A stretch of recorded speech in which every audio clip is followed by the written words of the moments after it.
How to remove filters from photo on Snapchat. Hello guys, this is Atticus and welcome back to another tutorial video. In today's video, I'll teach you guys how you can remove filter from photo on Snapchat. So without any further ado, let's dive right into it. So the first step is open up your Snapchat. After you do that, swipe up to head over to your memories. After you're on your memories, you can scroll down till you find the photo that you want to change. So tap on that very picture and there you'll find this drop down button. Tap on the drop down button, which will take you to the editing section.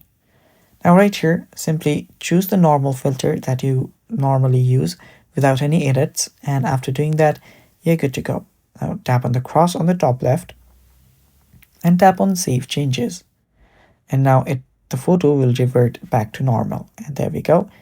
And that's how we do it. Thanks for watching guys. That is all for today's video. Stay tuned for more and bye bye.